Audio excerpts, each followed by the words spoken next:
All right, good afternoon. I'll stop apologizing for the delays because no point in apologizing every day. Happy Monday to all of you.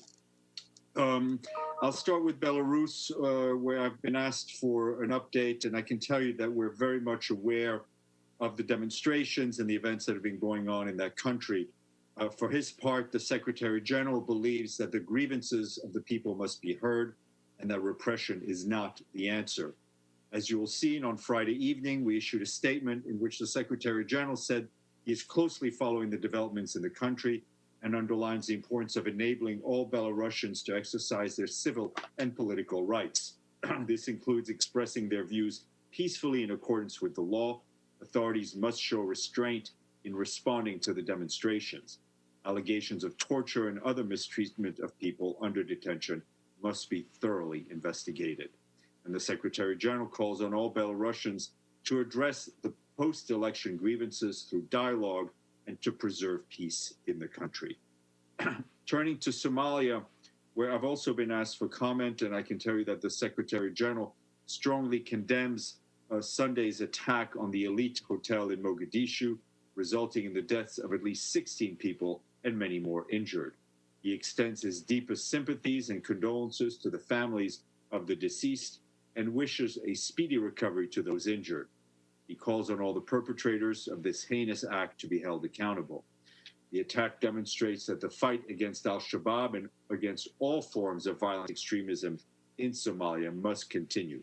The Secretary General reiterates the support and solidarity of the United Nations with the government and people of Somalia in their pursuit for peace, stability, and prosperity. And for his part, the Secretary General Special Representative on the ground, James Swan, said that this savagery has no place in the country that is being built by Somalis and merits the strongest condemnation. And an update for you or what the UN is doing in Lebanon to help in the wake of the Beirut port explosions. We, along with our partners, continue to conduct needs assessments to deliver emergency assistance to people most in need following the blasts. More than 70,000 workers are believed to now be unemployed due to the explosion. This has a direct impact for many households. On top of the 220,000 workers estimated to have lost their jobs as a result of the financial crisis that began in October of last year, not considering those left jobless by the COVID-19 pandemic. Some 40,000 buildings were damaged, 3,000 residential structures with 3,000 residential structures severely damaged. At least 2,000 doctors were either injured or their clinics were destroyed. Yesterday, Lebanon confirmed 439 new cases of COVID-19, bringing the number of cases to 8,881, including 103 deaths. The UN Relief and Works Agency for Palestine Refugees announced that in the last 24 hours, 4 COVID-19 deaths have been recorded among Palestine refugees in Lebanon. This brings to 8 the total number of deaths from the virus among that population. And yesterday, the Spanish contingent serving under the UN flag in the interim UN force in Lebanon, in the mission's Sector East, donated firefighting equipment to the Lebanese Civil Defense. This is a public civil emergency service that carries out firefighting and search and rescue activities across the country. The donation to 7 civil defense centers will help up to 175,000 people living in the Marjayoun district, where the mission's East Sector is headquartered. For its part, the UN Refugee Agency is channeling resources and assistance to where they are most needed. UNHCR is mobilizing $35 million for its emergency response to the most vulnerable Lebanese refugees and migrant households in the capital. UNHCR's aid stockpiled in the country was not affected by the explosion, and that includes shelter kits, blankets, plastic, sheeting, mattresses, and other critical items that have been made available to Lebanese Red Cross and other partners on the ground. And turning to South Sudan and the clashes in Tanj that we've been telling you about, our peacekeeping colleague informed us that the UN mission in the country carried out an air patrol yesterday to the villages of Romich at the center of the fighting. The UN peacekeepers were joined the patrol by the governor of Warrap province. The UN mission says that the local market and clinics were looted and torched during the fighting between the South Sudan People's Defense Forces and armed youths. Peacekeepers spoke to injured young people and to local officials who said that up to 150 soldiers, armed youth, and civilians were killed. The mission's human rights team is on the ground and is working to verify the actual number of casualties. While the situation is calm and remains tense, to deter further violence, peacekeepers are establishing a temporary base in Romich and will carry out regular patrols to protect civilians. Staying in South Sudan, but on the COVID-19 response, the UN mission has initiated extensive renovations of the Bentiu Infectious Diseases Center to turn a fully equipped isolation facility for COVID-19 patients. Peacekeeping mission has upgraded 2 accommodation units, 3 ward units, 1 triage unit, a kitchen, and a laundry. This is part of the ongoing civil-military cooperation activities to address the needs of host communities. Meanwhile, in neighboring Central African Republic, the peacekeeping mission there has provided masks and hand washing stations, boxes of soap, radios to educational officials in Buar. In Bria, in the country's east, the mission has also organized an information session on the virus for displaced members of the Association of Disabled People. Turning to Mauritius, the UN team there, led by resident coordinator Christine Umutoni, is supporting the government-led response to the oil spill. The UN is providing technical support on the impact assessment and environmental protection, also focusing on affected communities. For its part, the UN Development Program has geared up its initiative to immediately allocate $200,000 to address the impact of the spill by mobilizing funding from different environmental protection schemes. Also, the International Maritime Organization, the UN Environment Program, the UN Office for the Coordination of Humanitarian Affairs have deployed as part of an oil spill, expert to support the government. For its part, the World Health Organization is supporting the public health response, while International Organization for Migration is assessing the risks to communities. Also, the UN Office on Drugs and Crime has provided forensic investigation and legal support. UNESCO's Oceanographic Institute is helping with remote mapping with the UN satellite imagery and analysis. The UN Regional IOM Director, Charles Brennan, has arrived in Mauritius on behalf of the UN Regional Directors for Eastern and Southern Africa to offer high-level support and solidarity to the government to help assess the situation and support the UN team. And on Sudan, our humanitarian colleagues tell us that the continuing heavy rains and floods have impacted nearly 220,000 people in 17 of the country's 18 states. More than 20,000 houses have been completely destroyed, while additional 20,000 more have been damaged. Some 2,000 water sources have now been contaminated or non-functional, compromising access to clean water in the middle of the COVID-19 pandemic. The collapse of the Boot Earth Dam in Blue Nile State on July 29th could impact 100,000 people's access to water. The government and aid organizations are providing plastic sheeting, tents, medicine, water purification supplies, and mosquito nets. And in Darfur, they're providing shelter, water, and health assistance. The quick response has been possible because of UN agencies and our partners pre-positioned for 250,000 people before the rain started. But our colleagues warn that supplies are being depleted rapidly and more support, including from donors, is urgently needed. The UN, we and along with our partners, are appealing for $1.6 billion to provide critical aid to Sudan this year. Only 43% of that appeal has been received. And lastly, you will see late Friday, we issued a note from the SG's personal envoy for Bolivia, Jean Arnaud, where he welcomed the agreement reached among the executive branch, the plurinational legislative assembly, and the plurinational electoral organ regarding the 2020 general elections. He said this consensus is fundamental achievement that provides guarantees regarding the date of the elections and helps to overcome the political divisions and the uncertainty that worried many sectors in Bolivian society. With this consensus, he said the path towards a reliable electoral process whose results are respected by all is effectively consolidated. He added that the UN will support the country with a team of international and national experts from various agencies to provide the assistance required.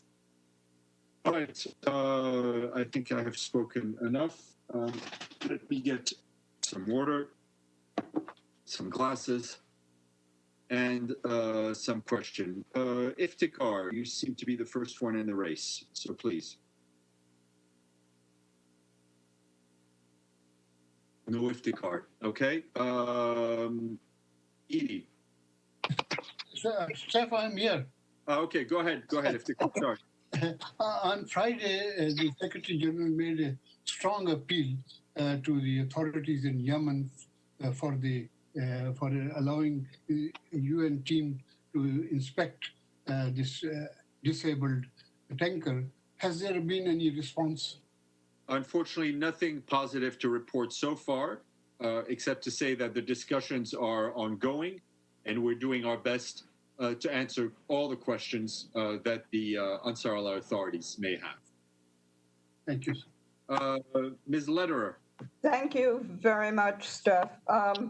First, did the Secretary General have any reaction to the vote in the Security Council on the extension of the arms embargo against Iran, which failed?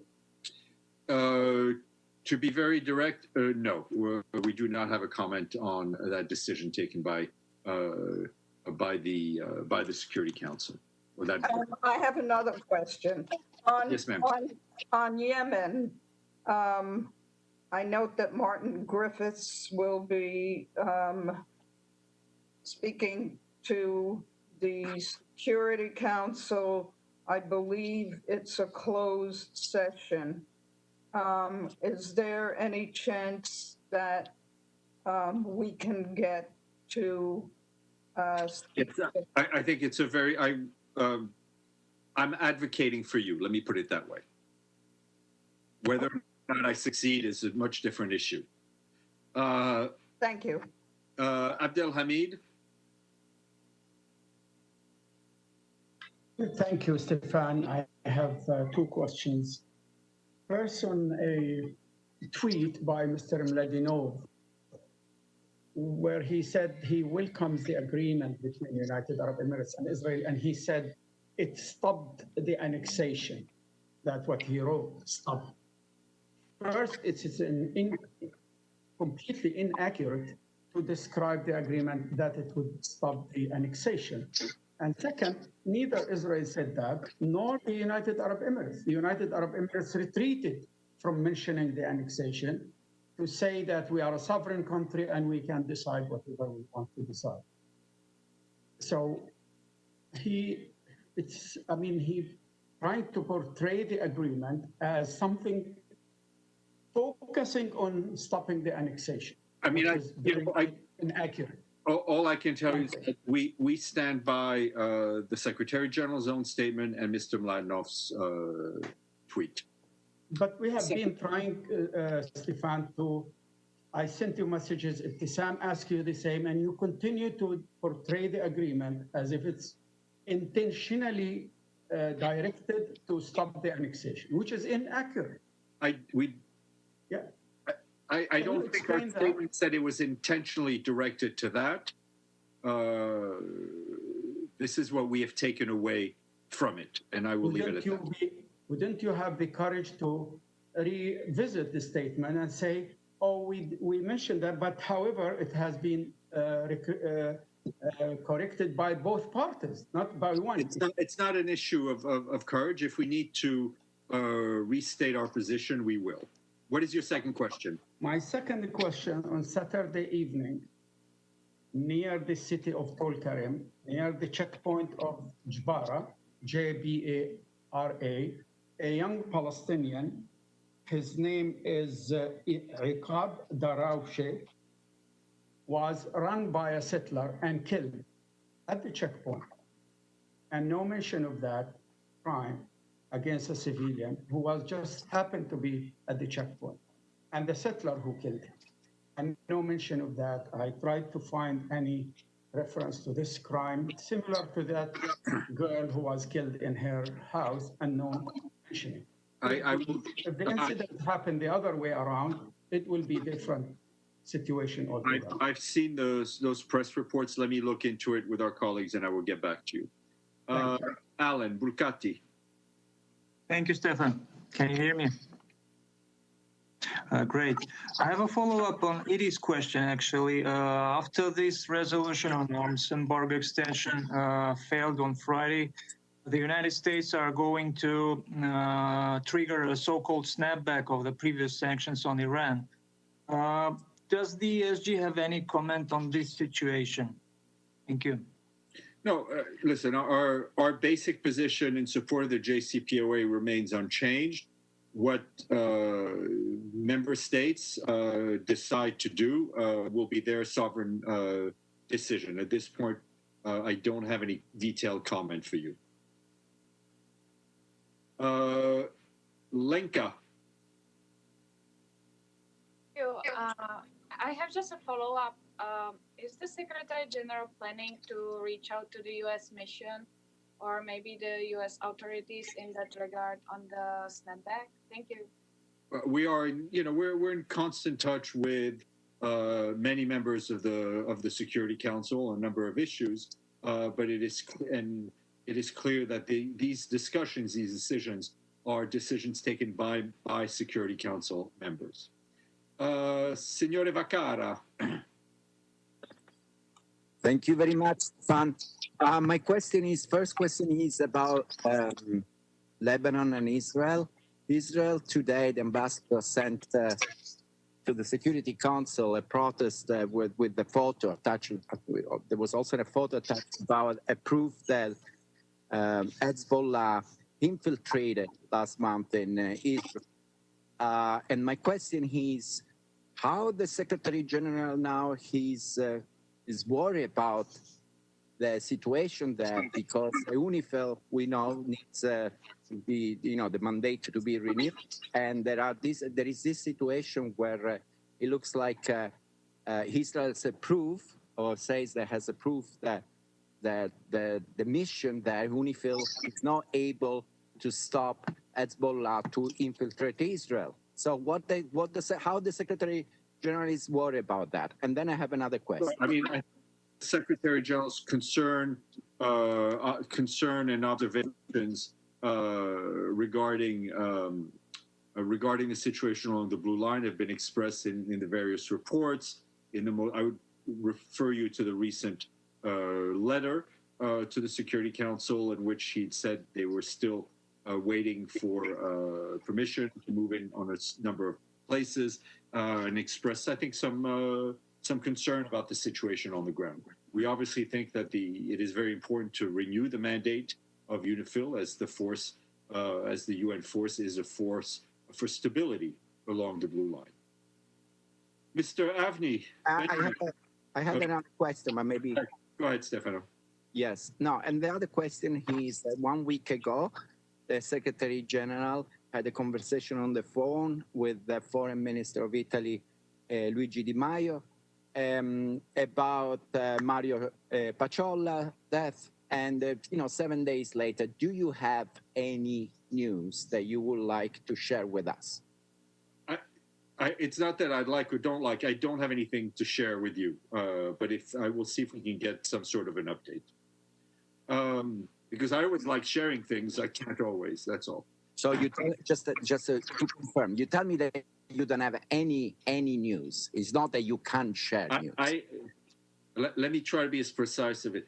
I do not have any updates I can share with you at this point. Thank you. But I hate to hold on to updates. So as soon as I have something, I will share it. I'm a good sharer. Benny. Speaking of holding on, follow up to Abdelhamid's question. I'm barely holding on. I can see that. Follow up on Abdelhamid's question. Look, the statement that was made Thursday addressed to one aspect of that big news of the day. It ignored completely the other aspect, which is the first time in quarter century that an Arab country and Israel have agreed for full relations.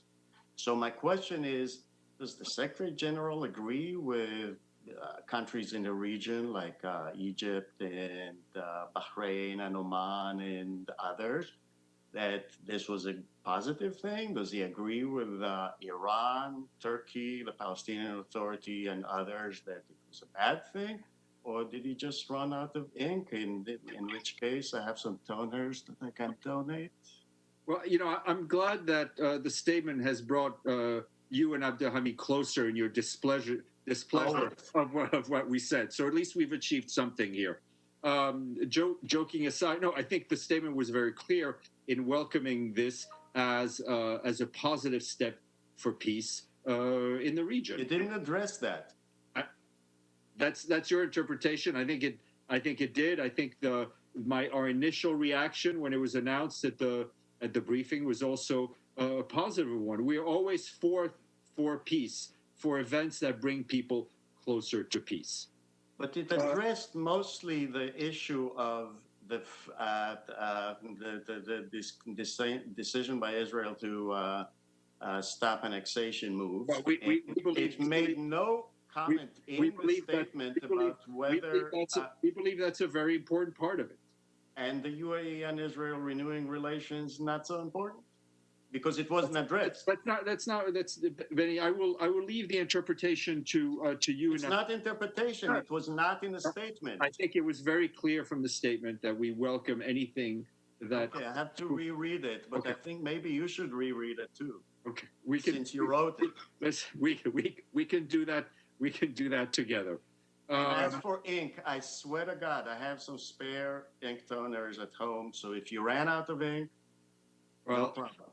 I think it was Mark Twain who said, "Never go to war with someone who has an unending supply of ink." So, Benny, I will, not that I would ever go to war with you, but I won't keep this discussion going. Buy ink by the barrel, by the way. Yes, that was the barrel. Exactly. Okay, now that we've invoked Mark Twain, I think we can leave, and we shall, unless somebody else has a question, we shall see each other mañana. Bye. Bye.